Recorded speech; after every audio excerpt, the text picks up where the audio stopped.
audio. Then I turn on your audio. And then I turn on the overlay so that people can see us. And we are live. Welcome to... Oh, wait, before I do that. Okay. Perfect intro. Perfect intro. There's a little countdown. Ignore the countdown. There we go. Welcome to Quest Board Gaming, a semi-regular, frequent enough TTRPG and board gaming VOD series from myself. My name is Steve. I am joined by my role-playing companion and very, very good friend and very, very handsome co-host, Brandon.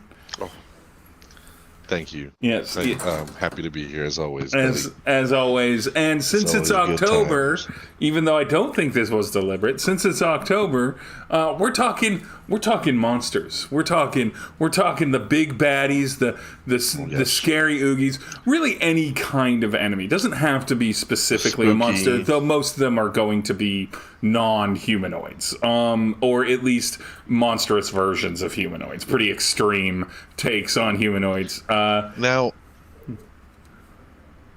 before we dive into the specifics, because you and I both probably have a long list of monsters we can go over and why we love them. I just want to have a brief conversation about what makes a good monster.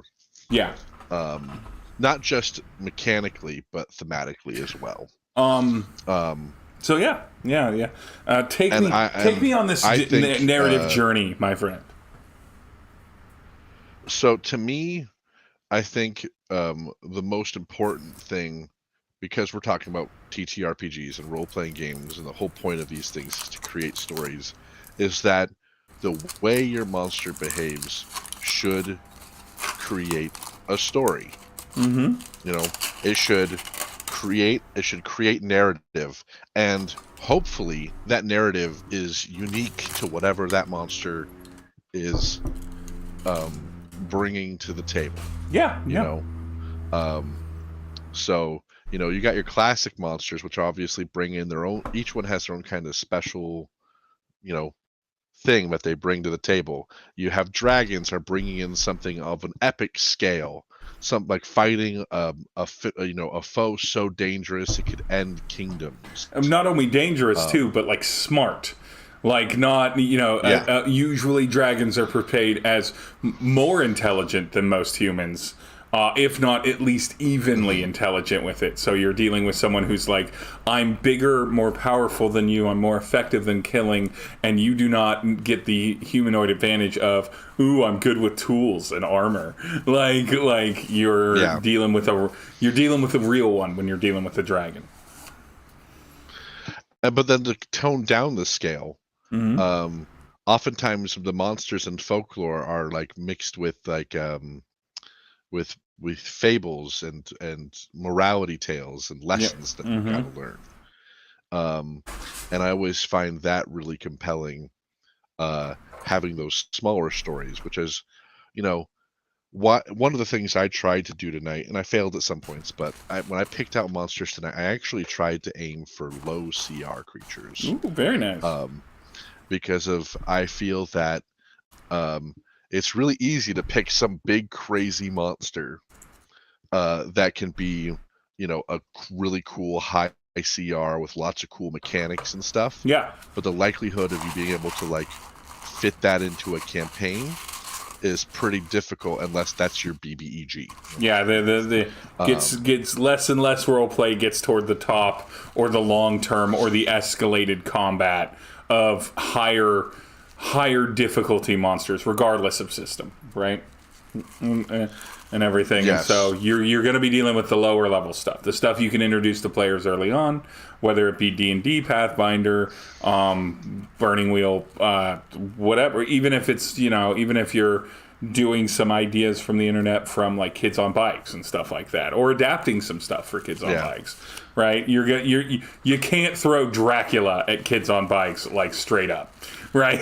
It can't be one of Kids on Bikes. No, you'd have to approach Kids on Bikes like you're doing Monster Squad for a game. Yeah, Monster Squad. the vampire isn't out to kill those kids. He has another task, and the kids are trying to prevent that task. Mm-hmm. And that's like that actually like gets me to another idea though, is that I also like it when the threats posed by monsters aren't exclusively they kill you. Yeah. I like it when the threat of a monster is, they change you or they punish you in weird ways. But what are your thoughts about this? Like, what do you think makes a good monster? So I think a good monster is a monster that clearly has a like a dimensional tone to its many facets. And so a good example of this is that anything dealing with fairy or Feywild or such like that, right? A lot of the things that live in that space, all of them have this tone of like classic kind of Northern European to Eastern European fanciful like lore and fanciful mythology, but like the thing is filled with teeth, right? And that's the thing where it's like all of those things have a tone, and you want, for the same reason that we all understand that if you're going to fight a bunch of zombies and undead, you're going to do that in like a cemetery or a tomb or a dungeon and not at like an Arby's. You really want that tone to help you out as a GM, by the nature of not just what the monster looks like, but sort of that they fit into a trope. Because I think fitting into a trope is good, and you can play with that. You can do an out of water creature, right, to not fit in the trope and play tonally with that. But then that means that monster so clearly belongs inside of a category or a stereotype, and I think that's extremely key, because I think that's attractive, and it also makes it easier to know, like, there's in official materials for games alone, there's usually quite a bit, and then in extended materials, there's endless. There are so many monsters and creatures and things and little like made up bits and bobs, and it's so easy to throw a shambling mound in the middle of a desert, right? Yeah. Or if you do it as the like, guess what? You weren't expecting a shambling mound in the middle of the desert, like a surprise, but it's very unlikely, right? But there's so many of these things that having anything that helps guide you and be like, no, this is for swamps. This is definitely for swamps. It's very wet and moist and swampy. It releases a gas that if you're within 15 feet of it affects you. Slashing weapons are slashing and piercing and bludgeoning weapons aren't as effective because it's clumpy. It's kind of, you can push on it, right? Those kinds of things, because it's when that narration informs the tone that it brings even a new DM more comfort in when they're describing it, helping to set the tone, which is important for good monster fighting conflicts. So, I would actually like to start this one off. And I'm starting this one off because it's an honorary mention. It's a mention that I inevitably need to mention. I've used it in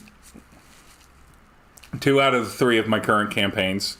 It is a infamous, although not in combat for one of them. But it's an infamous monster, and it is, of course, the Dungeons & Dragons aboleth, which is a sea creature with tentacles that's very, very large and has an timeless memory that it inherits from its ancestors, which I love. It takes over minds and creates, like interacting with it in a certain way. If it can get its little tentacles on you and everything like that, you touch its skin, you have to fight against being turned into an aboleth servant. Such a great monster, and so easy. It has such great mechanics to it. Yeah, that immediately seed a story. Yeah, well, so if you have like a town being beset by an aboleth, you don't have the aboleth attack the town. You have people go missing, and then they mysteriously show up and attack people or steal things from the town, only to then disappear again. Because the aboleth they is can't telling stay them above to. water. Well, they can't stay above water. Because they can't stay above water anymore. Yeah, and so it has to act as a boss in secret. The other side of Aboleth there is that one of their traits is that they inherit memory. So they pretty much have endless memory back through their genetic code. Which is a gift to a DM for, it's like, what was this place like, 800 years ago? Aboleth might know. That gives the players a reason to talk to the villain or the monster in this case, right? It gives the players a reason to see if they can the past.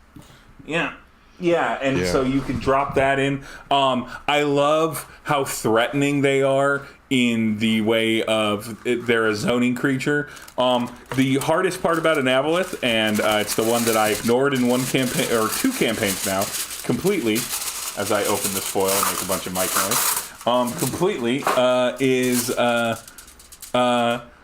don't put Aboleths in water. My Aboleths are land Aboleths. Sometimes as a joke, in the case of the campaign Brandon played in, Bradleth, rest in peace. Bradleth. I think he's alive, but rest in peace. I don't think we ever established he actually died. No, I don't think he did. Remember? He hid in the body of that girl. Yeah, the other Aboleth. A different monster. It was a different monster. Oh, it was the toad. It was the big giant tentacle toad. Yeah, she was. What is they called?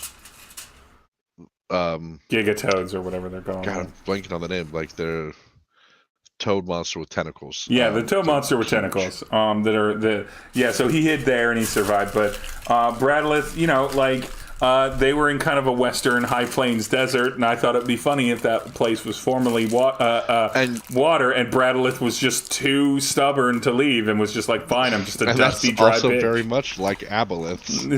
I'm just a dusty dry bitch then. They're just bitter and stubborn. And won't let time and because they once had everything, they think that they deserve to own everything. The other Aboleth that I've introduced is an Aboleth that's chasing a rolling ship or a land ship, which is just basically a sailing ship with many giant spokey wagon wheels on it in what's called the Bluegrass Sea, which is a giant plains that has grass that's roughly about 30 to 50 feet tall in any given area and completely covers and obfuscates an entire dangerous and threatening wildlife, and no one can actually live on the ground. They all have to live around these lighthouse posts in this place. It's insane, and it wouldn't possibly function, but the Aboleth is gripping the ship and chasing after them and trying to pull them down into its depths, and it's a real problem, and it's still a land Aboleth. It's the Bluegrass Sea, so it can kind of use the movement of the grass to kind of help with its lumbering, but I don't know, I like putting an Aboleth on the ground and making it a big lumbering scary, because they're not shaped well for ground travel. So it's just like, what if a potato grew tentacle roots and just started running after you? That's the image I have for it, and I'm like, I don't like that image. I don't think that's a good Thursday afternoon. That's upsetting. So that's my first and mainly my honorable mention because I've used it multiple times, so it's no big surprise. And I think a lot of people know what an Aboleth is in the TTRPG space, at least. I'll go ahead and kick off mine with another monster that is also very upsetting. And it's a CR1 monster. Yee. It's called, give me a lot of shit and make fun of me if I pronounce this wrong, but I believe it's called the Vargwile or Vargul. I'd have to look it up. Let me take a glance. I will hold up this to the camera. Oh, it's the little face guy.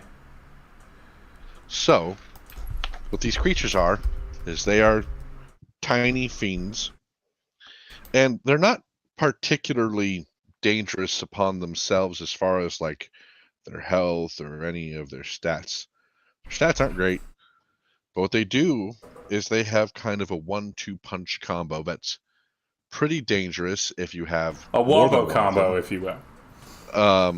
And especially for low-level parties, because their saves are often aren't all that great.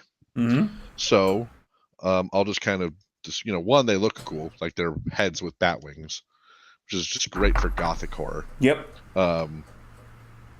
So they have two abilities. They have Stunning Shriek. The Vargoyle shrieks. Each humanoid and beast within 30 feet of the Vargoyle must be able to hear it, must succeed on a DC 12 Wisdom saving throw, or be frightened until the end of a turn. Until the next Vargoyle's next turn. While frightened in this way, a target is stunned. If a target's saving throw is successful on, or the effect ends for it, the target is immune to the stunning shark for 1 hour. Okay, but here comes the next part. It's called Kiss. The Vargoyle kisses one incapacitated humanoid within 5 feet of it.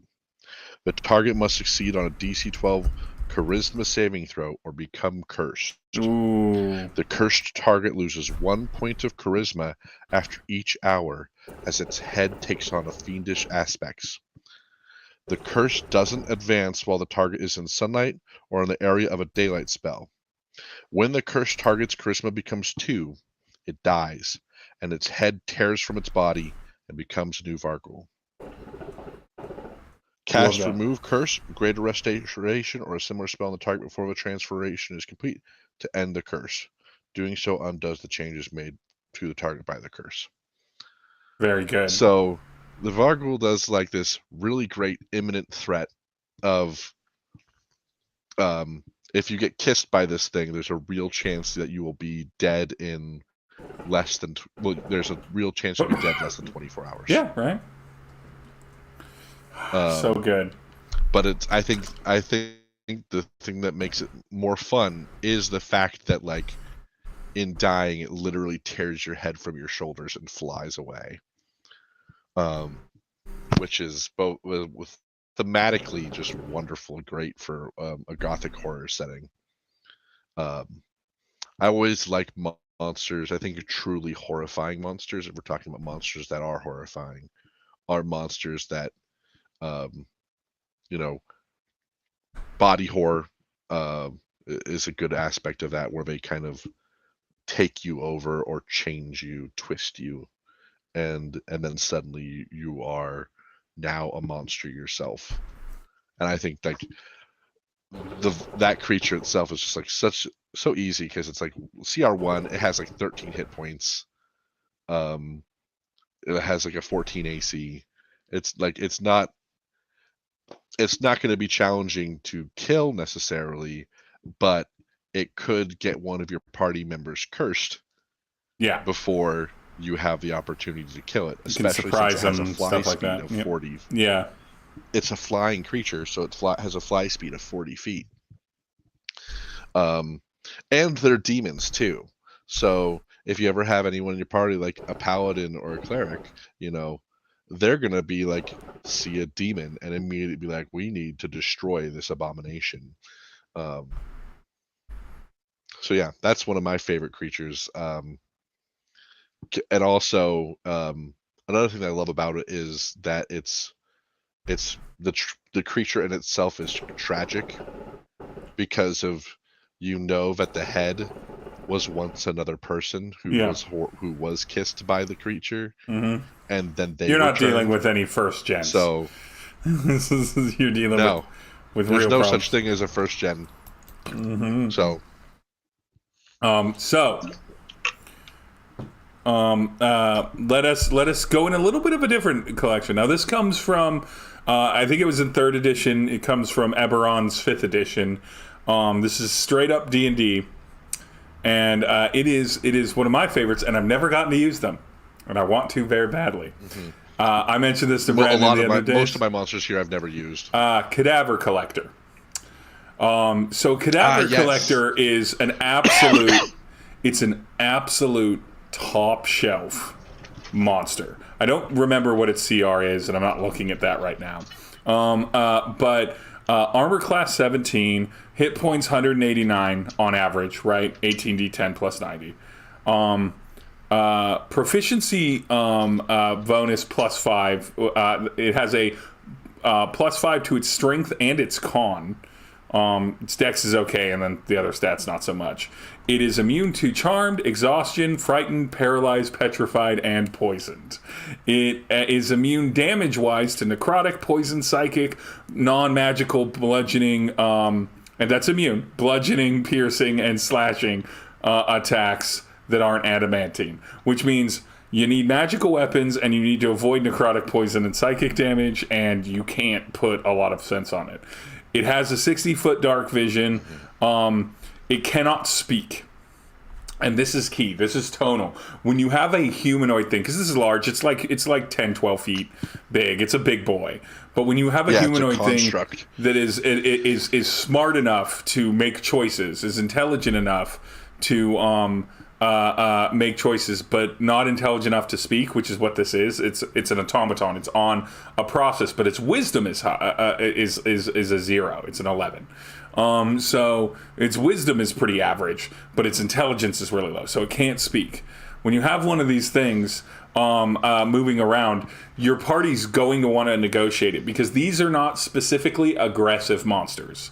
If you're a dead body, it will collect you. Oftentimes they're found on battlefields or in large kind of flooded, uprooted cemeteries and stuff, and they just collect guilty cadavers. That is their goal, beginning, middle, and end. They collect bodies. They collect bodies. That's their play. But your party's probably going to want to attack it because it's a big monster thing, and it collects cadavers, and it's in a spooky place, and they're afraid of everything. This is where tone really matters. It doesn't just... I think you should get more descriptive of how it collects cadavers. It's not just like putting them on a cart.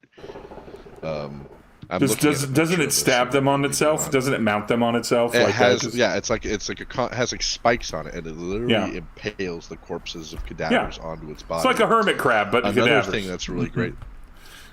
Another thing I really like about this creature is it's like if you are running a longer campaign, because it's a CR14, so you're probably not going to drop this until your characters hit level 10 at the earliest. Depending on size of party you're maybe running 8, a longer campaign. Yeah, if you're doing a larger party, it may be 8. But there's a bit here that I love about this, and it basically says that these things are often used by necromancers to bring corpses to be turned into undead. Yeah, they are. And so right there, that's one of those things that that harkens back to a little point I said earlier, is that the creature itself should be part of telling a story. And so right here you clearly have that this cadaver collector can easily be explained by being like, okay, well, if you have a story where you're going after a big evil necromancer who's raising an army of the undead, you should run into these things. You should. Like, if you don't run into something like this is where are your necromancers getting undead from? This is a great paired mini boss. You have the necromancer, that's your big bad, right? Your lich or whatever. Yeah. You have that guy, and then you've got a lieutenant of theirs that's the mouthy one, and then you've got the big hulking scary form covered in corpses. And everything, and that's the silent, scary one. And this is a great thing. The other thing that I like about this is that, based on Eberron lore, but just in general, that I would totally lift for this, is that these creatures are summoned from a specific plane, and they're under the thrall of their summoner, and they will obey their summoner until dismissed. There's no breaking that. There's no tricking it. That's why they're immune to all the brain things, all the charm, enchantment type effects. But if their summoner dies, they don't go back to their plane. They just wander. So you could have one solo out in the middle of nowhere, or somewhere in a dungeon or something like that, and it has no master. It's just going through the motions, right? It's trying to find a way home, but while it's finding a way home, most of these worlds of Pathfinder, D&D, high fantasy adventure, have plenty of bodies to put on your form, and everything. So there's story everywhere. The big keys to its abilities is, number one, its basic attack is real solid. It's got a +10 to hit, so it's probably going to hit most things most of the time. It has 2 attacks. They're slam attacks, and it gives you, on average, 18 bludgeoning damage and 16 necrotic damage for each attack. So it's dealing out 30 damage a hit. So what is that, 40 and change on average per turn if it's in there. But it's about its 2 special abilities. The first is Summon Specters, which is as a bonus action, so you can still attack that round. Cadaver can call up spirits of 1d6 specters. without sunlight sensitivity in an unoccupied space, and they become a problem. And they only get dismissed if you kill them or if the cadaver collector is destroyed. And of course, the biggie, the thing that makes this super dangerous. Cadaver collector releases a paralyzing gas in a 30-foot cone. Each creature in that area must do a successful DC 18 Constitution saving throw or be paralyzed for a minute. A paralyzed creature repeats the saving throw at the end of each turn, ending this effect itself on itself with a success. And that recharges on a 5 or a 6. So that shit recharges 1 out of every 3 rolls, or probably roughly about, like, if the combat goes 4 rounds, it's probably going to go off twice. And that's a real fucking threat. For your melee characters. Love the cadaver, love everything about the vibe of them. Horrifying creature. You can use it in a lot of different ways. It's definitely a horror campaign, but you could also do it in like an anti-imperialism campaign where someone's like bound a bunch of these into service and they're fucking monstrous, right? And it's like, what limits are you willing to go to conquer whatever land? Like, these are such a great, I love a good construct, because constructs are all about who uses them and how, not themselves. So it's a monster and an obstacle to defeat with a lot of flavor, but it says a lot about the nemesis that you're fighting, that they've employed something like this. All right, Brandon, what do you got? Yeah. Okay, so I'm going to take this one a little different direction here. I'm going to be introducing a monster that is built not to be something that you fight with.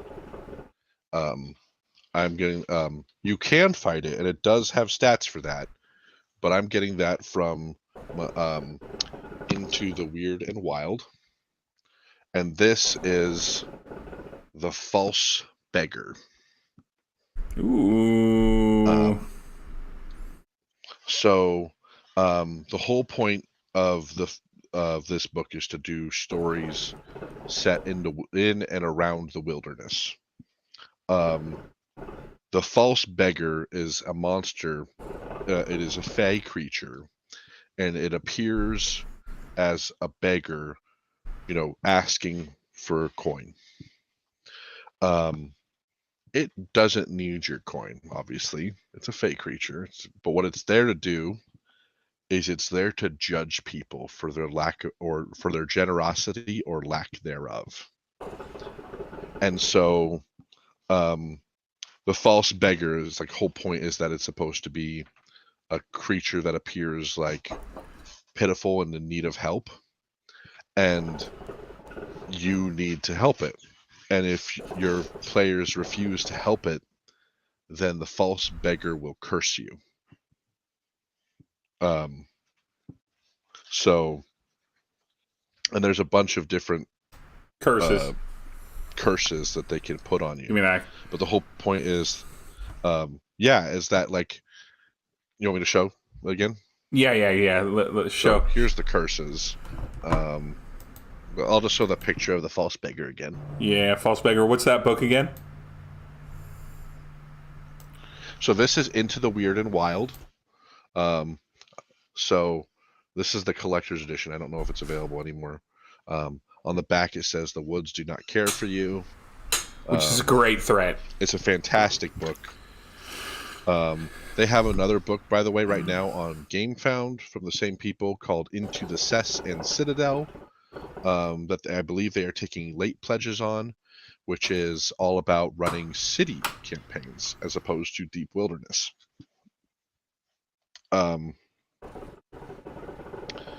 So some of these things that you can, I believe you actually have to find the false beggar to, like, relieve the curse that it puts on you. Yeah.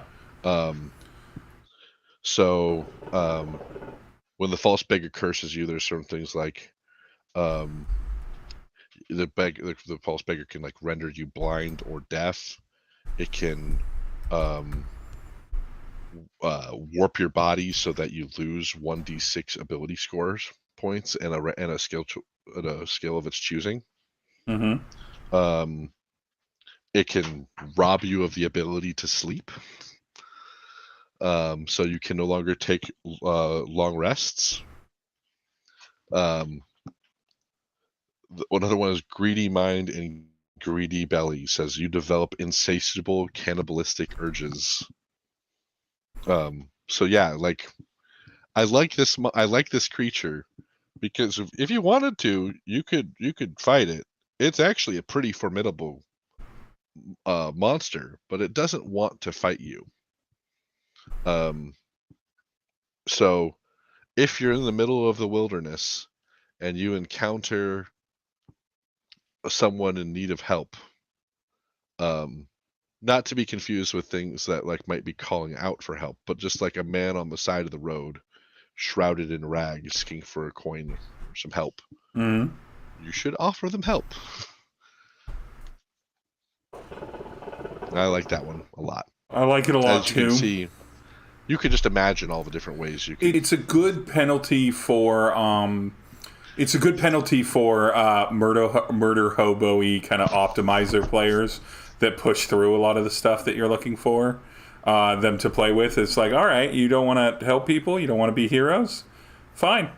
You don't have to be heroes. We're just gonna do this instead. Mm-hmm. Yep. The old false beggar. When I read through that, I was like, oh man, someday I'm gonna get to use this one in my stories. And yeah, like you, most all of these I have not run. I think right now, of all the ones I prepared for tonight, I've not gotten to kill a player with it yet. Truly tragic. Player character, I should say. But someday, I hope to get someone to get their heads to pop off their shoulders. So, stepping outside of D&D again. Are we having some connection issues? Are we? Maybe. I'm not getting a clear connection. Weird. It looks like our stream is having issues too. Yeah. It's having high fluctuation issues. All right, I will do a quick connection refresh. We seem like we're doing better now. It's been kind of all over the place. It looks like it's having problems with its consistency of data delivery on the Comcast side, which is there, but like whatever. We're just gonna push through. It is what it is. Yep. So Atomic Bees. This is from Veins of the Earth, and they are fucking fantastic. Atomic Bees are bees that are like the size of a toy, right? They're like the size of like a plush bee that you would get. And they are indeed atomic bees. They create atomic, like really radioactive, very bad things. But the real key here is that they don't have a lot of hit points. They're not going to hit you very hard, but if they sting you, you die. That's it. There's no conversation. If you get stung by an atomic bee, you're dead. That's just the end all be all. Now, if you hit an atomic bee with like a sword, you're going to dent your sword or chip it. You're not going to hurt the bee, right? You gotta figure out some other way around it. But why are you fucking with the bee? The atomic bee by its nature is not aggressive. It is a very passive creature. So like it's one of those great things where you put up something and it's kind of threatening and nobody likes bees. And then you get put, and if you screw with it, it's going to harm them. These are perfect creatures to put in like supernatural, like crazy, outlandish kind of situations. You want to go to an area where everything's like almost psychotropic in its world, where everything glows and radiates light and things are so unnatural and such. And then you get these big, like unsettling looking bees. They're very metallic. They look kind of threatening, but like they're just doing their bee things to flowers. They're more like bumblebees than they are like bee. It's just a bunch of squiggles. I'm gonna look this up. Yeah. But yeah, just to give you an idea, the sting of an atomic bee is so deadly that the death it brings briefly outstrips time. Like a gunshot skipping on a lake. Your cells are annihilated at such speed and with such violence that you are plunged through nearby wild dimensions as you burn. What this looks like to the observer is a victim burning, turning to ash, and being caught in a violent, unseen, unfelt wind all at once in the flicker as they flicker stop in and out. The wind of your extra-dimensional fall will plaster your ash and nearby surface. You'll leave behind a Hiroshima scar. You leave behind Hiroshima scar remains and an agonized radioactive ghost who is briefly seen outside of space and time. Communicating with this ghost is incredibly deadly, but can supply weird understandings. So not only can you see the atomic bee, which no one should fight and is very dangerous, and this is from Veins of the Earth, which is a much deadlier game than, say, your average D&D or Pathfinder or any of the, Powered by the Apocalypse games. But like, so this is Veins of the Earth. But what's great about that is that this is Lamentations of the Flame Princess, by the way. What? Veins of the Earth isn't PBTA, it's Lamentations. No, that's what I'm saying, is that Lamentations of the Flame Princess as a system is deadlier than PBTA. Well, it's but what's great about it is that you can have these scorch marks around when they see a handful of these bees doing their bee thing, right? And then that's its own flavor and lore that can warn them about, hey, maybe don't fuck with those bees. Like, they're not going to fuck with you unless you fuck with them. As in real life, do not fuck with bees. But it's so good, and I love playing with character expectations. And one of the things players love when they're playing more powerful fantasy is they love playing or doing powerful and reckless shit that they could not do in normal life. And most people cannot fuck with bees, and so they've got all this confidence, all this swagger, and then a bee stings one of them, and they straight up instantly incinerate. Right? Now, is this the kind of thing that you kind of have to set the tone with? You kind of have to set the tone with the party that it's a very deadly game and you might just kill them and it feels like a cheap shot? Yes, you should absolutely do that before introducing something like atomic bees. But you can always have it be like bee stings you and you instantly go going unconscious. Into a place with atomic bees, you better, but like if you're flavoring it for something else or anything. What you should do in this instance, with atomic bees, what you need to do is, as they approach the place where the atomic bees are, there should be the scorched outlines of their victims burnt into the walls of their lair. So that they know that it's like, this is bad and dangerous. This is another thing that I like about Veins of the Earth, is it adds a lot of flavor to its books, right? It adds a bunch of flavor to its creatures, because that's what it's all about. It's all about feeling underpowered and helpless and likely to die. But this is what I love about that. The wings vibrate at the exact frequency of one of the inner ear bones. You can feel them in your head, passing back and forth like skull-received radio noises. So they're unsettling just by being in.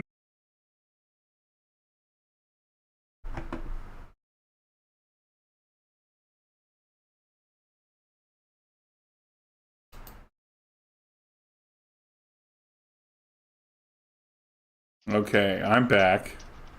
Is Brandon back? Mm-hmm.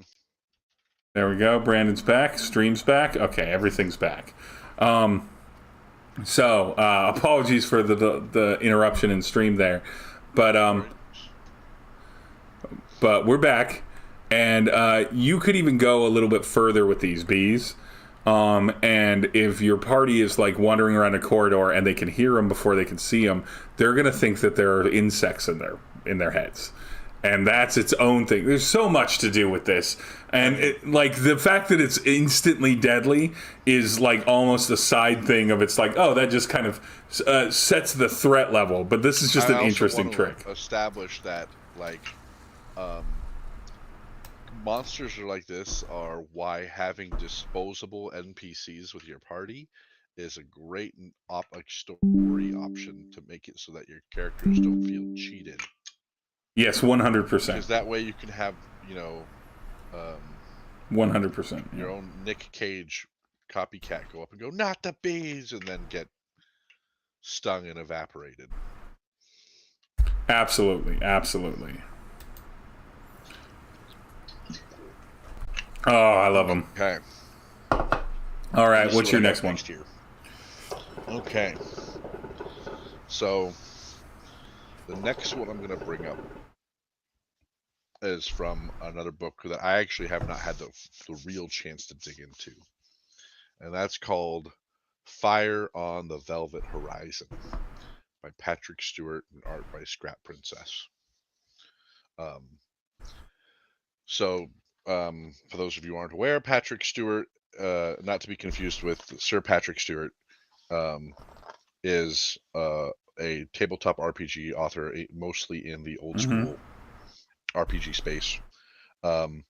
And typically he writes content and has done lots of work then with Scrap Princess. For example, Veins of the Earth, which you were just discussing, is written by Patrick Stewart, and then art was created by Scrap Princess.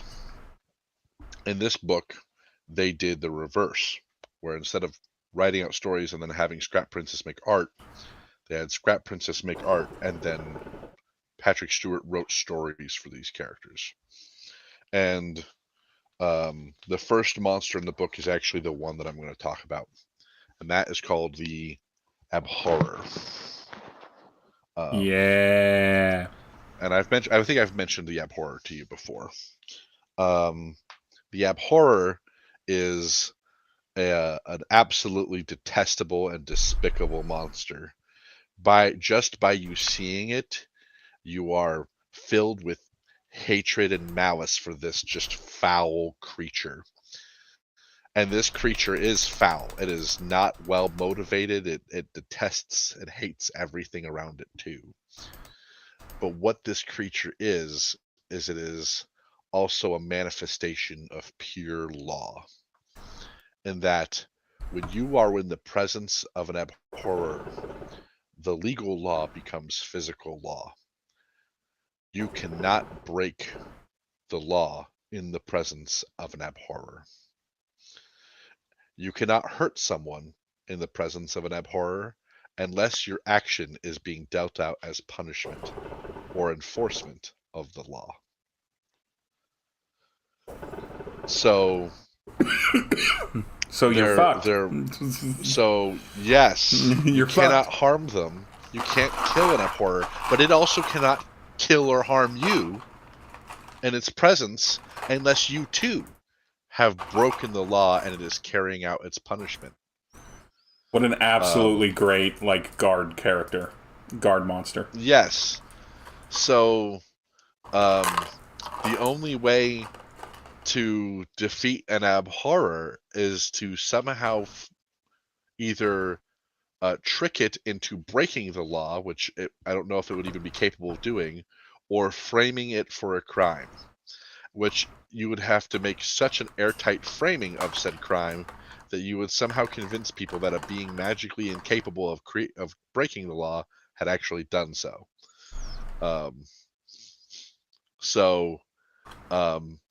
They're very difficult and hard to kill as a result of this. But your characters, by just looking at them, they're like weird slug creatures with hundreds of little arms. And yeah, I just love the idea of them being, this thing where when you're in their presence, reality shifts around them. You literally cannot break the physical rules of the reality around them. I like that too, because it creates an obvious place, a few obvious ideas as them being guards and kind of lockdown creatures.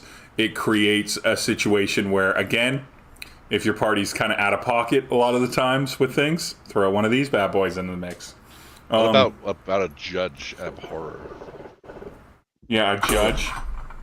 Yeah, that's great. Your characters get hauled off to court, and they get brought before the judge, and they're in front of the judge, and because they're in front of the judge, that's an abhorrer.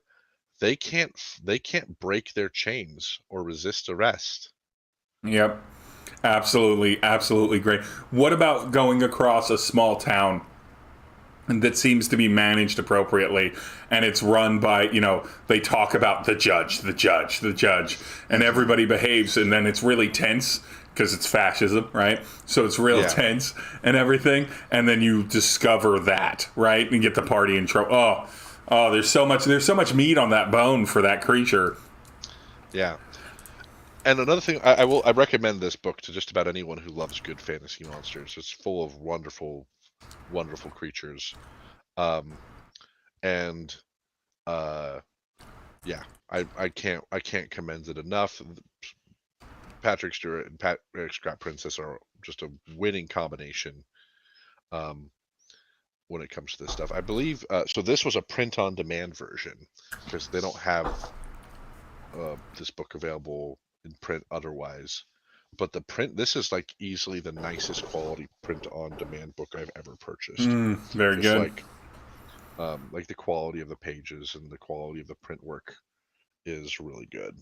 Yeah, it's great. I love both that and to a lesser degree, but still, Veins of the Earth play a lot with the formatting on the page.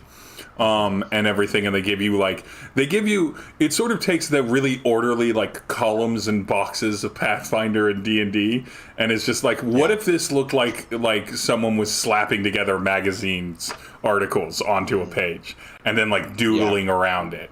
And that matches the vibe so much. Well, speaking of lots of extremities, let's just get into Granny Hundred Hands. Let's get into Granny Hundred Hands. So, if you don't know what Granny Hundred Hands is, Granny Hundred Hands is basically a Baba Yaga. Tons of arms with weapons and spells and lanterns and everything like that. It's a homebrew creature. Great horrifying art. And you just type in Granny Hundred Hands, you're going to find that, right? But Granny Hundred Hands, the big deal about here is the 100 Hands, which is that it's a walking sort of creeping form that kind of has that hag vibe to it. It's kind of cloaked, but it's got all these arms that come out of it, and it tends to like to abduct and murder things with those 100 hands, right? But like, here's what makes it. So Granny Hundred Hands is not like the most threatening creature. Its armor class is 17. It's got around 130 hit points, right? But it's got a lot of those immunities to it. A lot of those immunities on conditions and stuff like that. So you can't knock it out or charm it or anything like that. You must deal with these 100 hands that are coming for you. And then it's got like a beholder style mechanic where it has 8 different actions it can choose from, it can use any 3 of them on a given turn, and you roll a d8 to find out which of those are. So it's kind of like the I-beams, right, of your like standard beholder. And so just going through some of these, none of these actions so much are like overwhelmingly strong. It's just, but some of them can be quite the problem. But you got your slap, which is just like a 10 hit point bludgeoning damage. You got your stab, which is a little bit more, right? Where you can get poisoned if you fail your Constitution save. You got to cast, and Granny Hundred Hands has a handful of spells that they can cast 3 times each day. One of which is Polymorph, which is a real threatening spell to throw at your party. You've got Overpower, which kind of knocks a person prone. You got Lantern, which does like fire damage and a little bit of bludgeoning damage. You got Ethereal Whisper, which is like a frightening spell. You got Foul Touch, which is not good, which involves a Constitution saving throw, and you could paralyze. But my favorite is, of course, Smothering Hug, which is a +8 to hit. It's a melee attack. It does like 18 bludgeoning damage, and a creature is grappled. They need a DC 16 to escape. If they're large or smaller. Until the grapple ends, the target is choking and can only survive for a number of rounds, not minutes, equal to its Constitution modifier. Minimum of 1 round. At the start of the next turn, if it drops it to 0 hit points and is dying, and it cannot regain hit points or be stabilized until it can breathe again. So what essentially happens is that it gets you in the choke, it gets you in the smother, and then it chokes you out real quickly, and puts you on to dying real fast, and you can only survive the number of rounds based off your Constitution modifier. What I love this is classic bump, something that goes bump in the night. And it's a great way, if you put a big old cloak over it, people are going to think Sea Hag. They're going to think Witch. They're going to have an idea of how to beat this and what it is. And then, surprise, 100 hands, bitches, and now it's problem season. I want to tell you how to use this creature to really make your players freak the fuck out. All right. you're right. That hug ability is That's the threat. one. Yeah. The other ones are a problem, and because it does 3 of them each turn, that's a real fucking problem. But by itself, it's not actually that threatening. You'll notice that this creature has a climb speed. It does have a climb speed. It's got 100 hands. Of course it does. Any creature that can grapple and also has a climb speed is very dangerous. Because all you have to do is grab that character and then scale the wall. Skitter away. And then suddenly, a bunch of your party is left wondering, oh fuck, what do we do against Granny 100 Hands? Here's what I also like about Granny 100 Hands. It has mysterious death. When the hag is reduced to 0 hit points, she disappears without a trace. That's because in the lore, she doesn't die.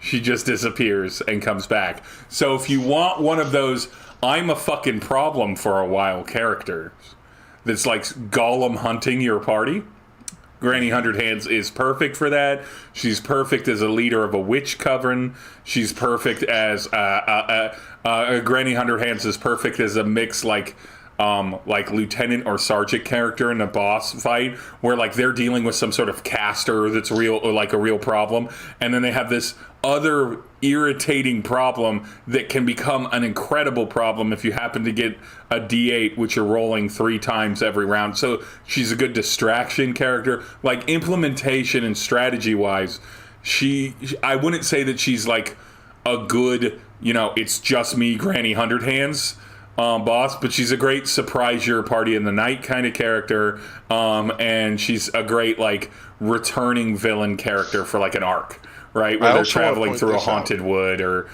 a swamp or like some bad place, like abandoned castle / town around it kind of thing. Granny 100 Hands has an intelligence of 17. She's good, yeah. She speaks Abyssal, Common, Infernal, Primordial, and Sylvan. Yep. She absolutely would also make an excellent character to introduce in a neutral position of the lady in the swamps that you go to for knowledge. And she's stealing children, but like at the same time, she has what you need to know. She's got... Yeah. I do like her stats because she's such an all-rounder character. Dex is her big stat. Brutally strong. But like Dex is her big stat, but +3 is her lowest bonus. Everything else is +4. And that's her intelligence, and that's damn near genius level intelligence. But like she also has appropriately a very high acrobatic skill, 100 Hands, and a very high sleight of hand skill. So if you ever want a creature that sneaks up on your party and tries to steal its stuff and disappear into the night, Granny 100 Hands is way better than a thief. That's so cool. I also just like the idea of like when you meet Granny 100 Hands, how she would like crawl and wiggle her way around the room, and she's gonna try and make you a deal, and then suddenly you feel a group of hands all come up and rest their hands on your shoulders as she tries to whisper in your ear as she makes promises of dark powers. Yeah, she's a great character, and the only weakness on the lore on this homebrew is that they don't have like a seduce stat for dealing with a hag with 100 hands, because one of your thirstier party members or more foolish party members is going to be like, what those hands do, Granny? What them hands do? What them hands do. They do wonderful things and horrible things. Wonderful, horrible things. She got that kung fu grip. Anyway, we'll do one more from, we'll do another one from you, Brandon. Not one more, another one. So, I only have, this is the last one that I really wanted to I also only have one more, so I think we're good. And this is less of a individual creature and more just me plugging as a book. That I really love. And this is for a different system entirely. This is Vassin from Free League. This book is just fucking gorgeous. The art in here is exceptional. The writing is really good. I really like the layout of the book.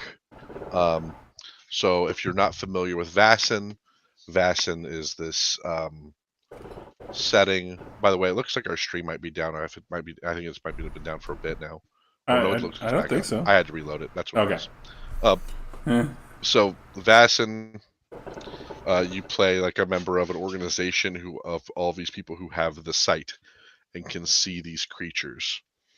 And all of this is based on like mythology and folklore. The thing I really love about the creature design in Vaesen is that almost all of the creatures, you can't just go up and stab them to kill them. They're magical beasts, and each one has like a theme and a story behind what they're doing, and then a ritual that you can perform to remove them, to either destroy them or cause them to flee.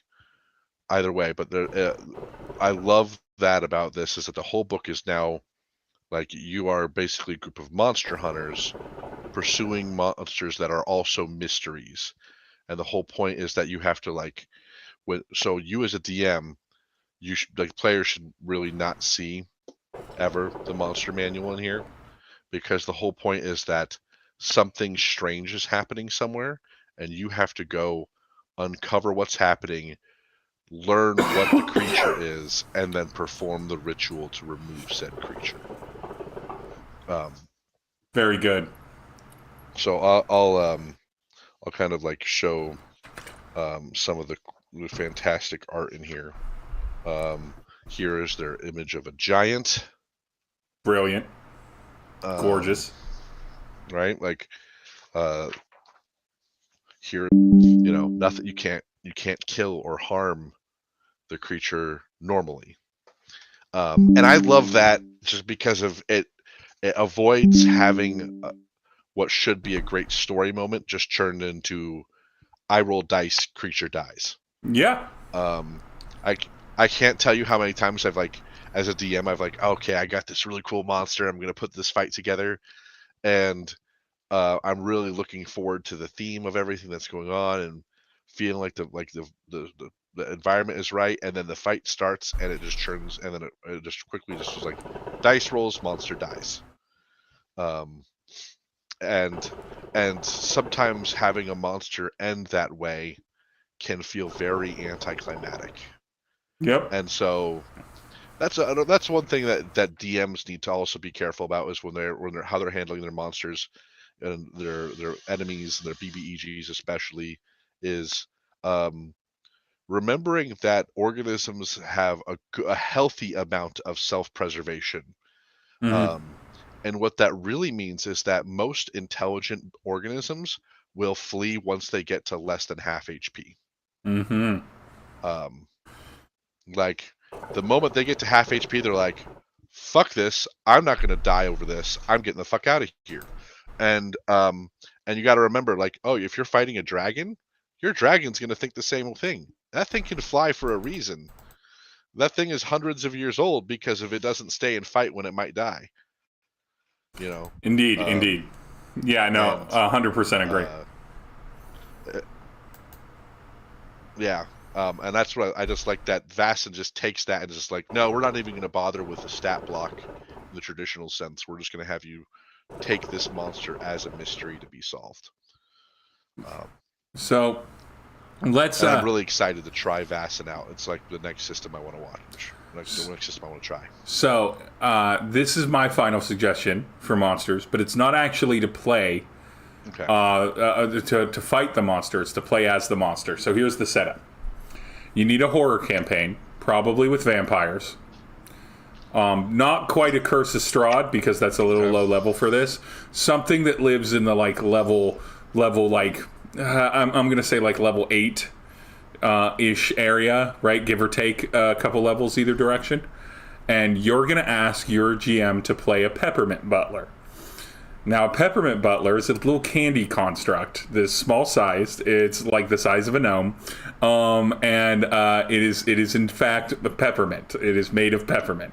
Its armor class is only 14. Its hit points on average are 97. It has a 30-foot speed. It has a burrow speed of 15 feet. Adventure Time, huh? Yep. This is from Adventure Time. You can ignore the Adventure Time lore. Here's what this motherfucker can do. Here's what this guy can do. Detect evil. That's great. Great in a vampire campaign. Totally suitable. Innate spell casting. With a DC 15 and a +6 to hit, so not super overpowered, right? That's why level 6 to level like 10, you're probably comfortable with this. It's also got a low AC for its hit points, so it's going to take damage, right? But the spells that it has at will are Eldritch Blast, Invisibility, Message, and Shocking Grasp. Those are all fine. It also has Detect Thoughts, Mage Armor, and Misty Step that it can cast 3 a day, and once a day Counterspell, Plane Shift, and Polymorph. So it's strong. It's got a good casting kit and everything. Here's the deal. Vampire's Bane. It has a wealth of knowledge about vampires, and it gives an advantage on skill checks to track one and hunt down vampires. Weapons are laced with magical herbs and spices that can cause them to deal an additional 4 damage, which is its intelligence modifier, so you can reflavor that. And it's got a flame sword and a dagger attack, which aren't going to do a lot of damage by themselves. But Book of Eldritch Horrors, where they can read a passage from the book, and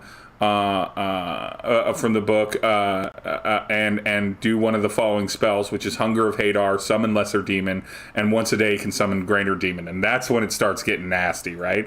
And then it's got a minty aura around it, which is super adorable. Here's why you want to play this character. Number one, so much flavor, so goofy, such a fun little candy character in a horror campaign. Number two, actually built to deal with a horror campaign. Fantastically so, in fact. You can put these, if you're playing a monster party or a villains party, this would be a great group of little sons of bitches, like an order of peppermint butlers that just absolutely hunt down your characters all the time and are a real goddamn problem, and everything. But these little guys are so cute, and when you're doing one shots or 2-3 shots, right, short little bursts and everything like that, think about these like really flavored monsters. The things that make Brandon and I like a monster, those are also the things that make them great to play in these one shots, as long as they make sense with the rest of the party. If you're the only one playing one, or if you're somebody that's or if your whole group is playing them, play these monsters and everything like that, because they're giving you their flavor in their text. They're helping you out, and it gives you a different experience, because you're not playing a long character arc. You're just playing a monster for a while with a pretty straightforward goal. Peppermint Butler is here to kill motherfucking vampires. That's Peppermint Butler's entire shtick. You don't really need to build a lot more character on it, but you can be goofy and sweet and kind of lighten that, and then when shit hits the fan, Peppermint Butler's a real fucking problem, right? And so I came across Peppermint Butler, and I was just like, I love this little guy so much. I love a little guy in general, and this one especially. Adventure Time is all right and perfectly good if you like it.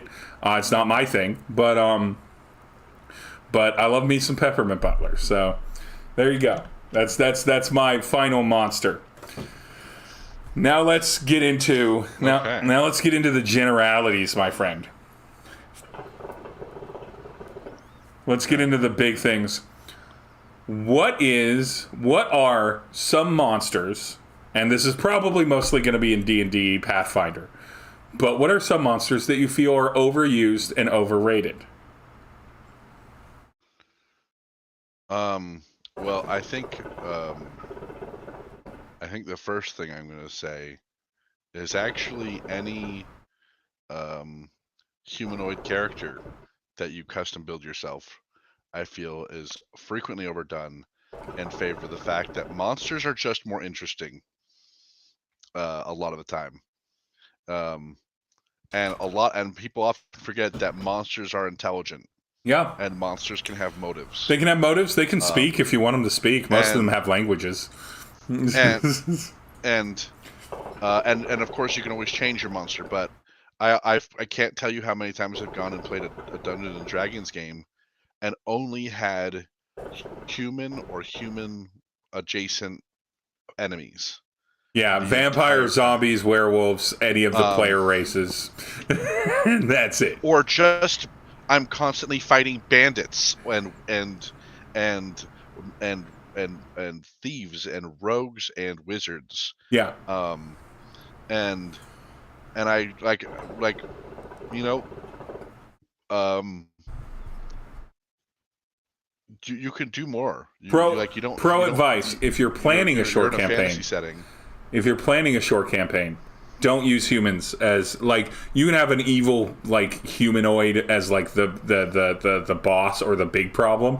Everything else non-humans or just all non-humans, all monsters, all constructs, all that. Do that if you're doing a short campaign. If you're planning a long campaign, just make sure that you rotate them in. Just rotate them in. If it's a group of bandits, that group of bandits happens to have chained up this monster creature. Now you got to deal with monster creature and a couple of bandits on the side. You kill the bandits; they're basically minions, and then you deal with the monster creature.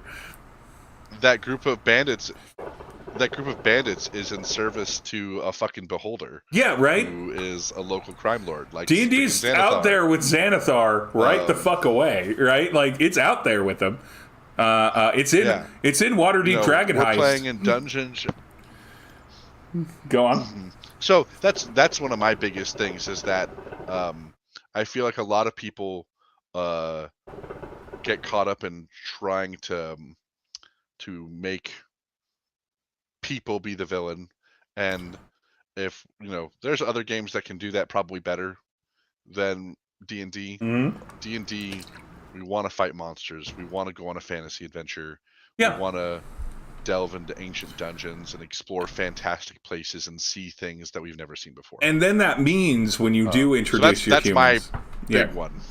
What that means is when you do introduce your humans, it actually matters, right? You actually can save that for like an arc or a plot that actually like matters to the characters and everything, instead of, oh man, I fought so many bandits. If the first several sessions, essentially the majority of the first like 5 levels the party has experienced has been mostly monsters, right, like that, then you can jump in with humans and be like, oh, this is different for this campaign. We're used to monsters, and now I'm dealing with like intrigue and betrayal and stuff like that. I'm dealing with stuff, and you can do all that stuff with monsters still, but like you could introduce it with humans and it wouldn't feel like just more, like you said, how many fucking bandits am I going to kill, how many rogues am I going to kill, how many evil wizards am I going to kill, right? And it's always weird to me when those fights don't also include like other bad things that are not humanoid, because I'm like, if you're a powerful wizard, you're getting displacer beasts as pets.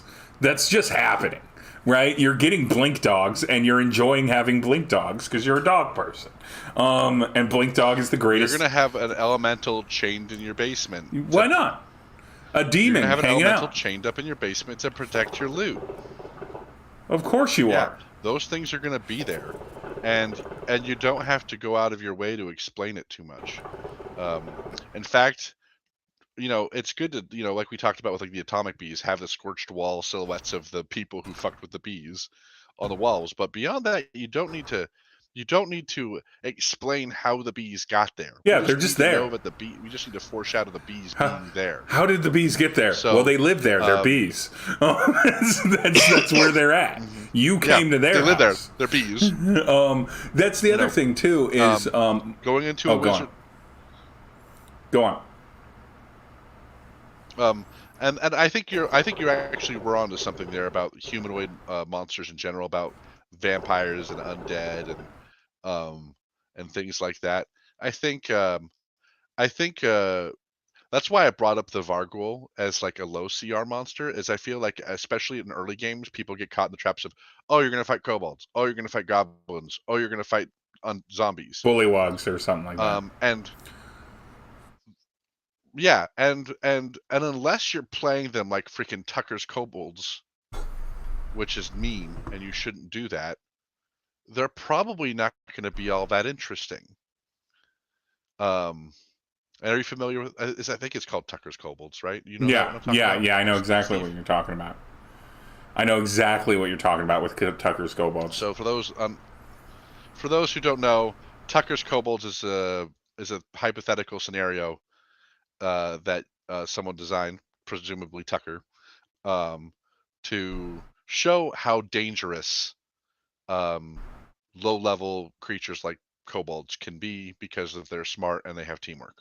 And they know that they're not physically strong, so they're not going to get into a physical scrap one-on-one with a bunch of powerful heroes. They're going to set up traps and lure them into dangerous spaces where they have the advantage.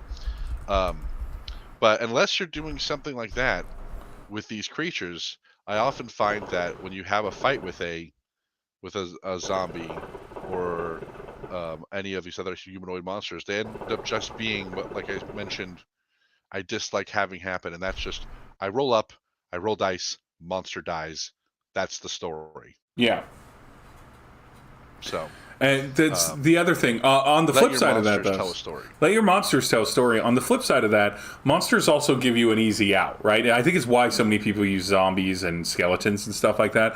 Monsters give you an easy out. If you have a party that's like, I don't want to be a murder hobo, right? I don't want to just kill random people. I don't know what's going on. I don't know the dynamics of this situation, right? Bandits are usually a poverty class, right? And everything like that. So monsters give you that easy out of it's like, oh, if there's a ferocious thing that's hunting you and everything, even if it has a motive and stuff like that, the end of the motive may be, I'm going to kill you unless you kill me. Like, at the end of the day, that may still be the thing. Or it's like, I'm here to harvest your hair and your liver. And if you don't stop me, I'm going to do that because I'm brewing this thing. That's what I need to survive is your liver, and then I use your hair for fancy coats. Like you can do that and make it something where it's like your party can run. They can always choose to run, but if they want to like confront the problem, at the end of the day, regardless of the motive, you can use them as a very easy like, well, this isn't like a person with a family. This is a fucking aboleth, and it mentally enslaves people. It's a bad thing, regardless. Unless it's choosing not to do that, it has crossed a line, and everything. And it gives them a kind of a moral ease to it, which oftentimes you have to supplant with like fascism or like really weird, uncomfortable plot devices to justify. It's just like, yeah, we're just gonna kill all of the leadership of this town because they're all bad because they use people as property, right? Like yes, you can do that, but that you've only got so many options until things can become a moral discussion. Versus if a cadaver collector has gotten into your sphere and everything like that, and you're dealing with that problem, maybe they're robbing a graveyard of a local town, and it's like emotionally hurting things. That's a construct. Its intelligence is 5. It is a instinctual being for the most part. Deal with the cadaver collector. Go on. And that's another thing that I like is that your D&D game doesn't need to be a deep philosophical exploration of ethics. It can just be dungeon crawling and surviving. It can be dungeon crawling and monster killing. And it could be something in the story, like, the tale of the big bad wolf is a fun story where you learn about a monster and you go stop it. You gotta deal with that problem. You want to go kill the big bad wolf because it eats grannies and girls, and you don't want to do that. So there's not like a moral quandary there, but there is a story being told and something for you to go solve. So I'm going to give us some specific monsters that I think are overused in D&D that aren't what we've already kind of talked about, which is most of the humanoid stuff. Aboleths, they're not that good.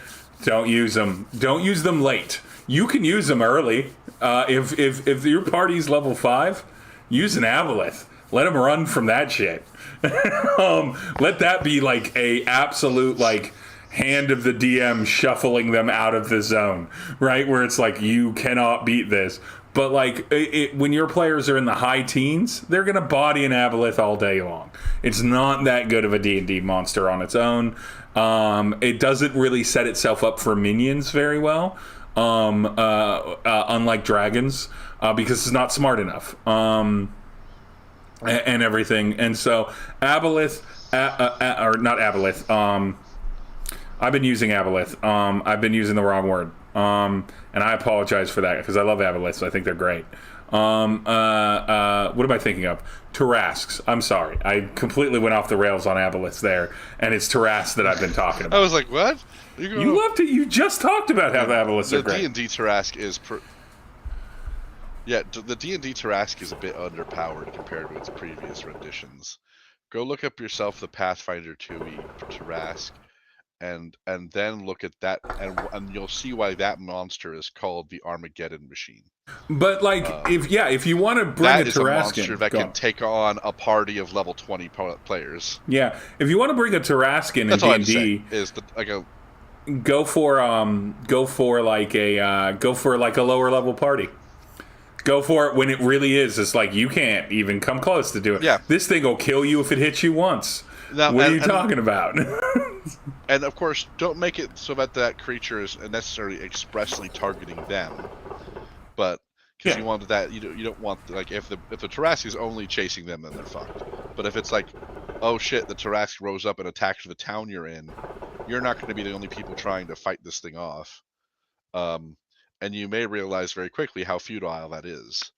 But I actually also have never had anyone run a Tarrasque for me before.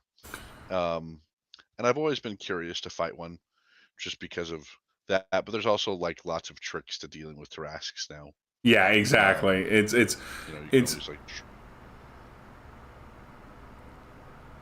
a manageable creature. It's a manageable threat when you're higher levels in 5e. Not as much in Pathfinder. What's a character? What's a monster that you feel, Brandon, is a little bit overused outside of what we've already mentioned? If you can think of one. I don't know if I would say it's overused, but I would say it's misused, and I would say that it's dragons. I often think that dragons are not played to be nearly as lethal as they should be, or as dangerous as they can be. And this makes me think of a really great book that I've referred you to before, and that's a book called "The Monsters Know What They're Doing." Yeah. It's a fantastic book. There's also a blog you can look up for it. Great blog. The thing to remember is that monsters know their abilities, they know what they're capable of, and they would know how to use them, just like your party knows how to take advantage of their abilities. So when you're putting together an encounter with something like a dragon, you should be prepared to run that. Like, if it's a smaller monster, and this is not meant to be a serious encounter, you don't need to run it like the monster's going to be crazy strategic. You can run that counter. Sometimes it's fun to just have a fight where the players get together, beat up the monster, and it goes down. A dragon should be absolutely leveraging everything it has to fuck you up and fuck with you in a way that protects it while it does so. If you try and fight a dragon in an open field, you're going to die. Yep. You're going to die. You should not ever, like that should be the reality. If your DM is running a dragon properly, if you fight a dragon in an open field, that dragon is going to fly around and it's going to burn you to death, and that's all it's going to do. Why would the dragon lower itself to your level and take you on? Dragon doesn't need that. It's way too big. Like, you're not even worth its fucking time. It probably wouldn't. It probably would just leave. But. And that's the thing. I think I want to address that leaving thing.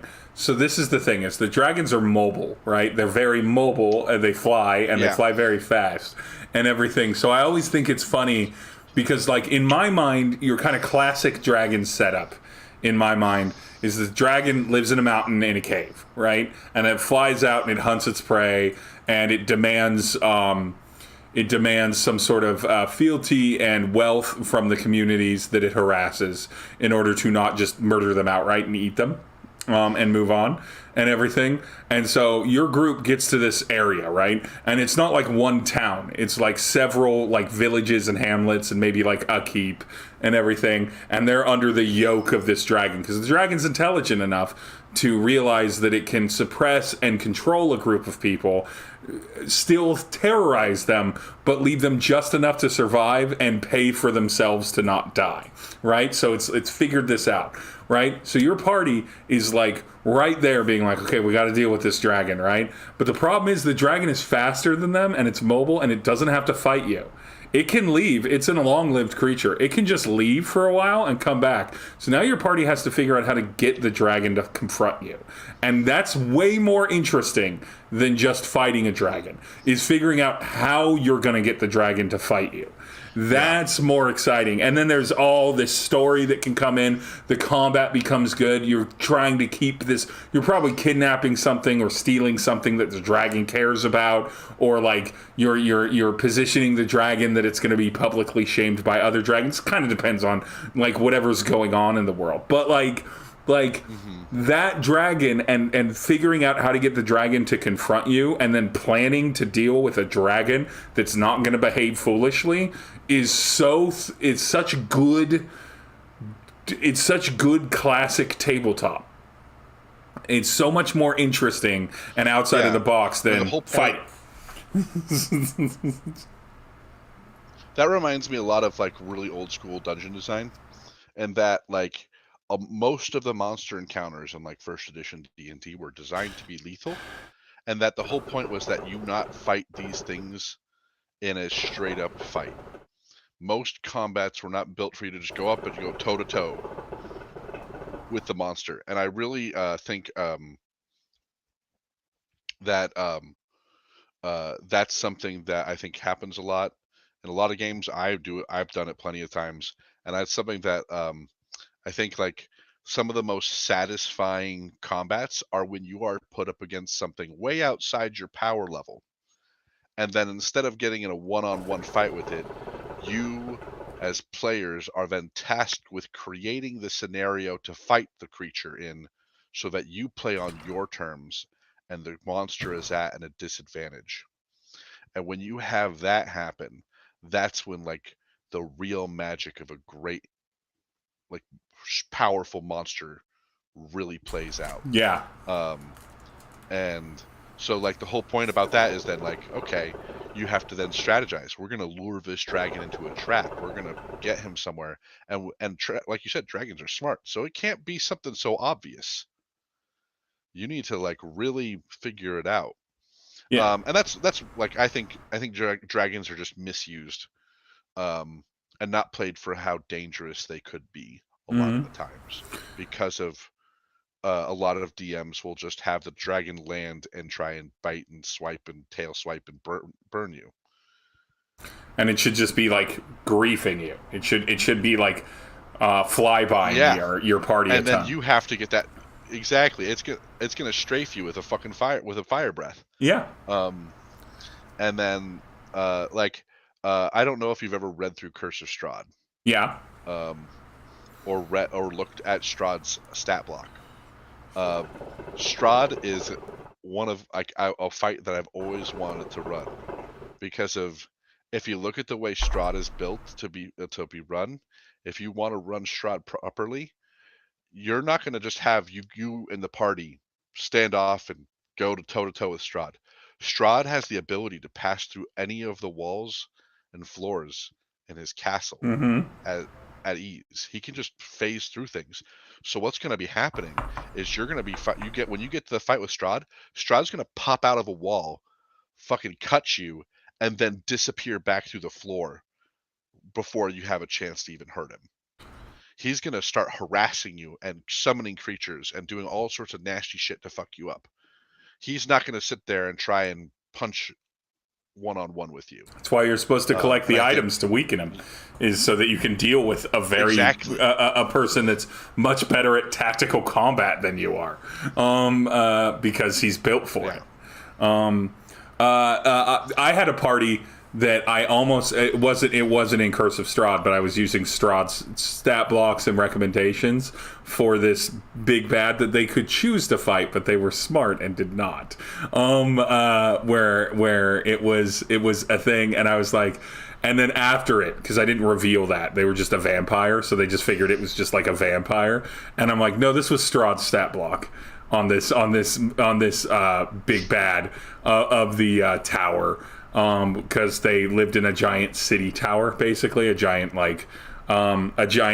massive magical tower that had an entire that had literally like a population of 8,000 in it. It was like a full ass big city in one giant tower. And I walked them in and I described it, and I'm like, it's beautiful, but it's so tall and big. They don't have windows. It's all magical projections and everything, so you can see the outside, but it's not an actual window and everything. And I just kind of lead them through it to reveal it's like, oh, a vampire is in charge here, and they can't go outside, so they built themselves the ultimate city for them to interact and interface with people and like exist, but also you're in their entire lair.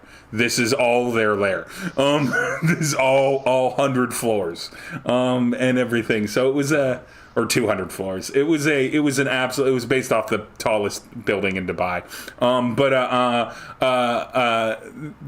The whole thing. And I was hoping that they would be reckless. I would have been surprised, but I was hoping that they were going to be reckless and a fighter, but they did not. They smartly swallowed their pride, and they made a deal they did not want to make. And possibly lost their favorite NPC, because they leave and their favorite NPC does not leave with them. It has to remain. And so it was a much more emotional thing. And so maybe they'll go back when they're stronger and deal with that person, but probably not. But nonetheless, I don't have any other big monsters that I feel like are overused, because a lot of them, again, are humanoids, right? Like zombies, skeletons, vampires, werewolves, shapeshifters, goblins, kobolds, right? These are all very overused creatures, and I get it, especially for low level, although I'm always really uncomfortable because goblins as monster stat blocks and then goblins as a player character race, it like really creates a complicated divide of, it's like, so what are goblins? And it's the same thing with orcs and a bunch of those races. And so I tend to not really, none of my worlds have monolithic species in them, or like even like regions where it's like, this is the region that the goblins live in, and like they don't have that. They're just like, all right, there's been trade and everything for hundreds of years, people live everywhere, there's probably old historical origins of where groups came from, but we're 1,000 years past that, if not more. So it's a populated world. We've talked about that in another thing where I would definitely limit my world's population. I mean, I do have a soft spot for one of my favorite little mini adventures called We Be Goblins. And see, that's fine. You play as a group of goblins living in the woods, and they have some fun stories, and they're doing very goblin-esque behavior of being crazy little mischievous creatures. Mm-hmm. But they're also the only characters in the world. There's no other humans or anything like that in the story of We Be Goblins. Yeah. And it's a great little one-shot adventure. I believe it's actually free. You can download it from Paizo. But yeah, you're right. I think my biggest grief is just overusing of humanoid creatures when there's just so many more interesting ones to use. Yeah, I think, and again, you can use those interesting ones and play on their intelligence. Like they can still have the motivations and the flavor of the same kind of shit that you'd put humanoids up to. And you can even have, that's the other thing, is just like every hag creature is essentially a witch. And like that's its own thing. And so why not just use, and I think more people do that, but take that a step further, right? Take that one more step further. Have a society of constructs that is actually a society of constructs, and not just humans, not just Warforged, because they're not technically constructs, but like a full like interaction with like, it's like, oh, these are constructs and they all function, and how does that work and what is their motivations, and are those antithetical to the region or your adventurer's goals, and how does that conflict come about? I'm saying if you haven't had an impassioned and dramatic speech delivered by a floating pyramid roughly about the size of a head with a construct eye on it that shoots beams, but it also telepathically communicates a dramatic, like, villain turn speech, what a gift. Because then you can deliver it in robot voice. It's very exciting. Yeah. Yeah. I mean, that sounds awesome. I love that idea. So the last thing that I wanted to talk about on this is I wanted to talk about what are some of your favorite, like, monster effects. What are things that you like in monsters that are effects that aren't, like spells, right? That, like, humanoids could cast. I think we've already covered quite a few of my favorite ones. Oh, yeah. Vargul, obviously, being I like stuff. I love an effect from just about any monster that causes the thing that died to come back horribly. Yeah, that's a There's great a lot effect. of good effects that do that, and I love all of them. Like the Bodak, when it kills you, I think you come back as a shadow if a Bodak kills you. Yep, you do. The Vargul obviously creates more Varguls. Vampire drains you, you become vampire spawn. And I love doing these things, especially because of if you have like an NPC that's beloved, what's more sinister than having them come back as an undead foe, Mm-hmm. like to fuck with your party. I love those effects. I think, yeah, and I often think that a lot of times DMs are also really afraid to use effects that can permanently change their players, Mm-hmm. and I think that's something that, if you're playing a tabletop RPG, you should become more open to that idea. I Yeah. encourage you to be open to that idea as both player and DM, because of having, like, no one gets through a crazy adventure unscathed. Exactly. And so I encourage everyone who plays TTRPGs to be more open to that, to having their player be messed with, to have your player be deformed by an ability that a monster exhibits. I think those are really interesting. My favorite effects are effects where they're incredibly strong and dangerous effects on small creatures. So again, however you pronounce their name, bat heads, right? Vargul, Yeah, bat winged heads. Small creature, really light. Honestly, if you run into one of them, you're just gonna kill it really quickly. It's just gonna be a vest. But if there's a bunch of them, you got to deal with it.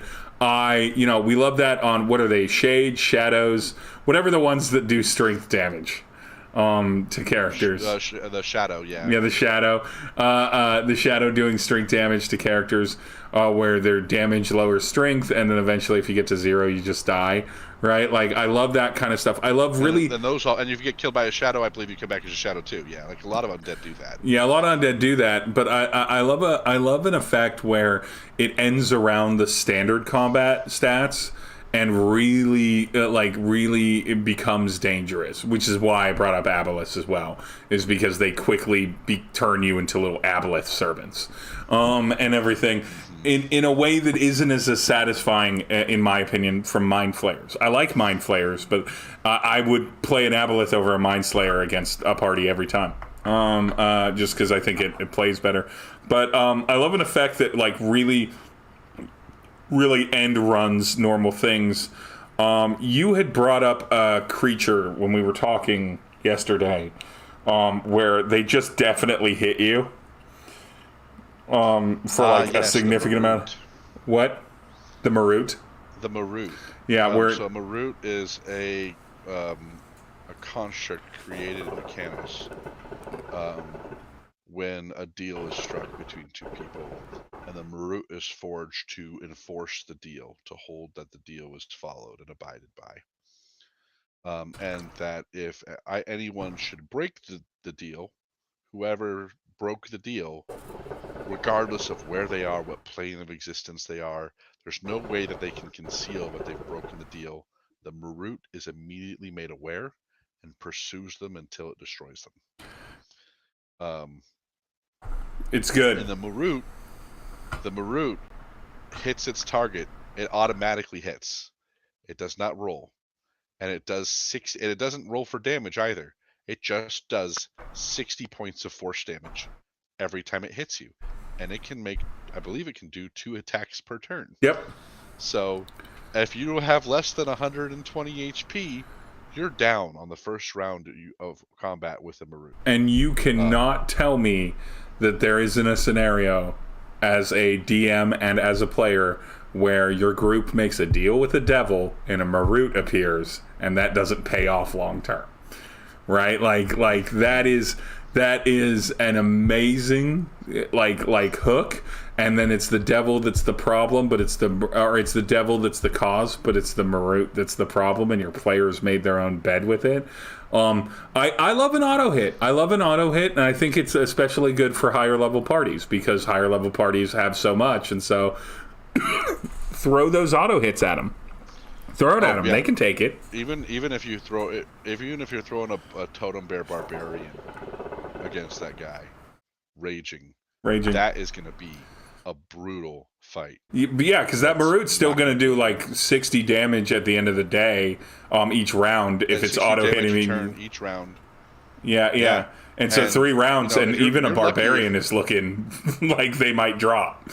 It's even high level. Even after, you can best go a few rounds if you're in the end game, like 2 maybe 3 rounds. And if your players, if your players are very powerful, they're probably looking for things that are skin of their teeth battles, right? If they're looking for those drag out fights, they want those skin of their teeth battles, and having something that their AC doesn't stop, that their shield doesn't stop, that they have to figure out how to deal with staying at a distance from it, that can close on them and everything, that's intelligent enough and is unlike other smart creatures, won't be like, oh my god, I'm gonna die, I'm bouncing. Not Marut. Marut's coming for you until it is put down, right? And so it has a singular purpose. So those kinds of things add a level of dread and add a level of problem that a lot of monsters, especially in straight up stuff, doesn't do. And don't be afraid to just like warn your players. It's like, this is what happens. If this thing gets in range of you and can engage you, it will hurt you. There is no saving from it. There is no blocking it. So if you can be honest about that. You can be open about that, and players will be like, cool, now I got to figure out how to deal with the problem. And don't be afraid of that. I want to acknowledge Tim's comment in chat. Okay. I am in total agreement. I do love slow death and slow disability,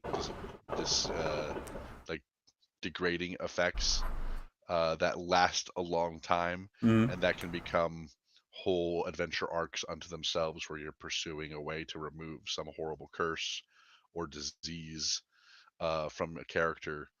I think that's absolutely a great ability to use. I also encourage DMs to be able to say like, hey, there's going to be diseases in this game that your cleric or paladin can remove, and then there's going to be ones that they can't.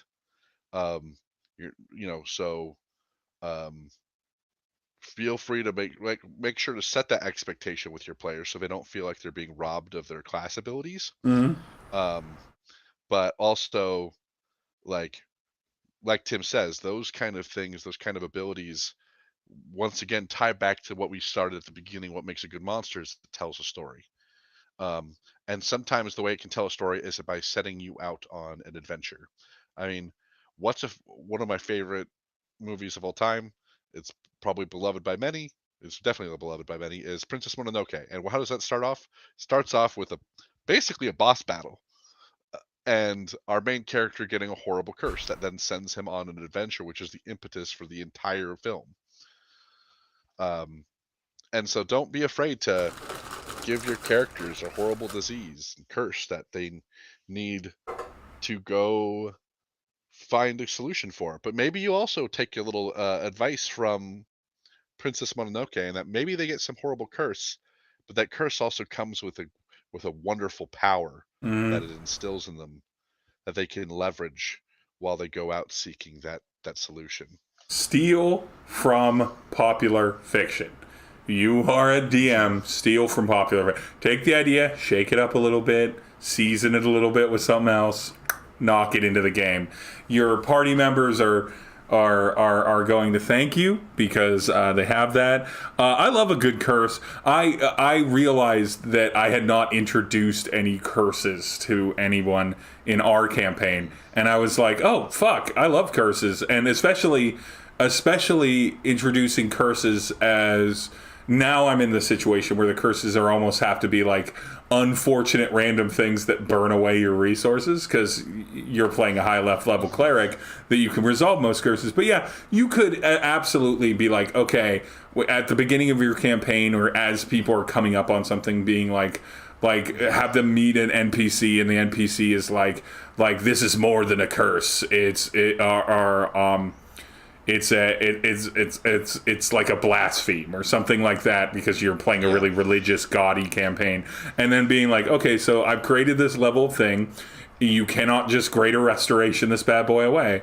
You'll have to study it and figure out how to get rid of it. You can. I'm not going to I'm not going to keep you from resolving this. You're not just screwed out of luck.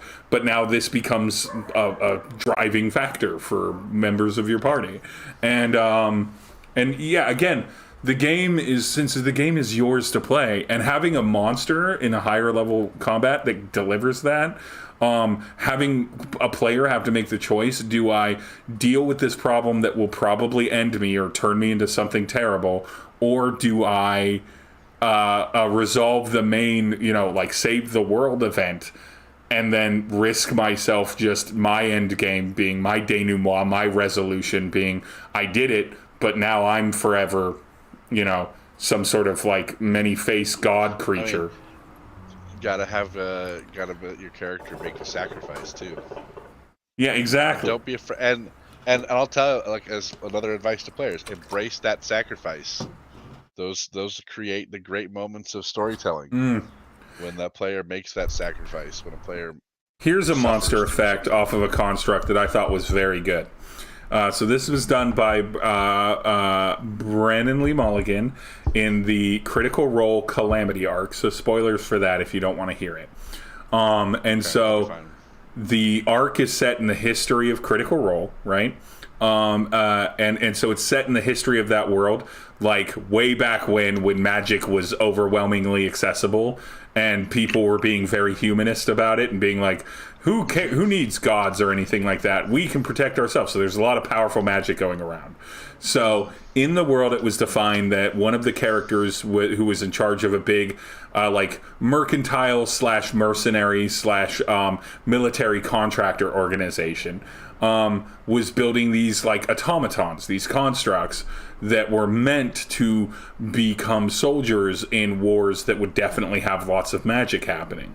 And so they were built specifically to deal with casters and powerful mages and powerful magic users.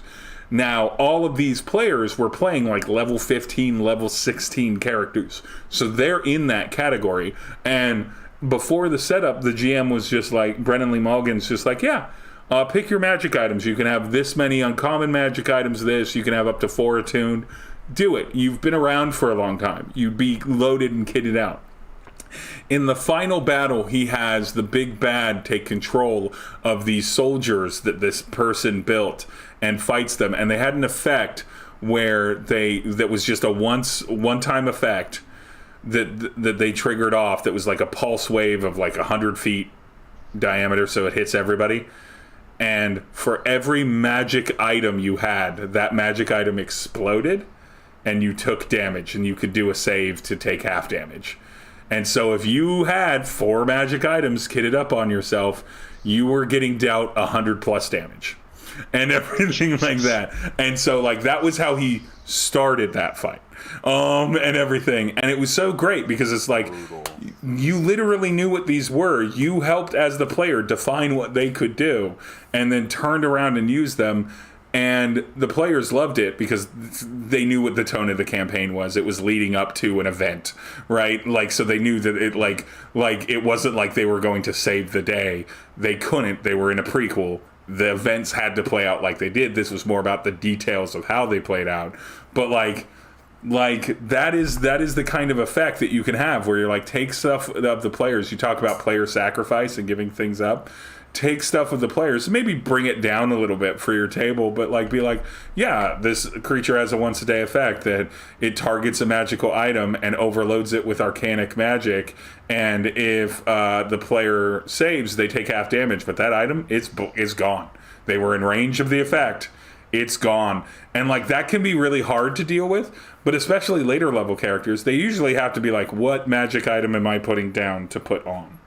What am I putting away so that I can do things with non things? And yeah, it's a really good thing. So I really like, again, I love effects and spells and abilities that end around standard combat, that end around like that. That's why I like layer actions so much and like environmental effects so much, is because it's like this has nothing to do with something you can stab to death. You're just stuck with this. Figure out how to survive. You're strong. You got it. Or walk away. You can also walk away for now and come back later. There may be consequences to that, but you can do it.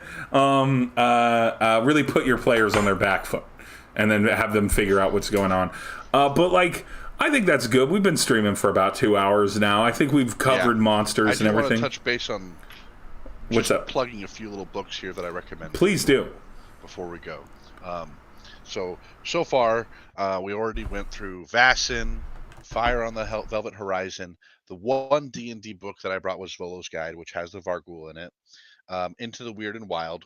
And then I have 3 other books that I brought with me in case I wanted to go through some other ones, but we got plenty. It was the Tome of Beasts, and Tome of Beasts 2 and Creature Codex from Kobold Press. Are all excellent. Anything from Kobold Press, you can really rely on it. Kobold Press is going to be worth it 100 out of 100 times. Then we have from Ghostfire, we have the Grim Hollow series. I specifically brought down the Grim Hollow monster grimoire. So that's an excellent book. I'll kind of just open it up and like they have excellent art in it, very much on par what you would expect from anything, WotC quality. And then the other one I have also from Ghostfire, but this is from a different author, is Dungeons of Drakkenheim. And there's some really cool monsters in this as well. This is a whole campaign setting, but they definitely really do a good job of filling this up with plenty of great stuff, and also excellent quality artwork to help inspire you with some really cool creatures. So yeah, I've been really enjoying all of those books. As you know, I have way too many books. So someday we'll eventually have a library day. A library day. The only thing I'm going to recommend, and it's only because it's coming up, and it's one of my very favorite RPGs to run and play in, is there is a new Kickstarter coming out, coming soon. I think it's in like a month or so, and it's called Paranoia RPG: The Perfect Edition. Presenting the newest, most perfectest role-playing game ever. Violence and dystopias are funny again. And so, for those that don't know, Paranoia is about a dystopian future where a computer runs the entire society, and it's very class-driven based off of the colors of the rainbow, and it is hilarious, and it's about betrayal and screwing up and being confused, and the computer thinks that it's omniscient and all-knowing, and it is definitely flawed, but if you bring up that it's flawed, you're going to get executed on the spot, and one of your clones will have to replace you. And really the only way to win a session of Paranoia a session of paranoia is to die the least, because you just get clone replacement. So if you're on the least amount of clone use is good. So they absolutely have great rules. It's a great RPG to surprise your friends with, especially if they don't know how to play. Because that only works better in the game, and so that's a Kickstarter I will absolutely be funding. And I think the other Kickstarter that people should jump into right now is Kids on Bike Second Edition is out. Ooh, and so if you like, I don't know if it's I don't know if it's live now, but I feel like it's close. If it isn't, I think it might be live. Kids on Bikes. It is live. Second edition, and I had no idea this was a thing. If you like Stranger Things, if you like an instant bike, that's an instant back right there, right?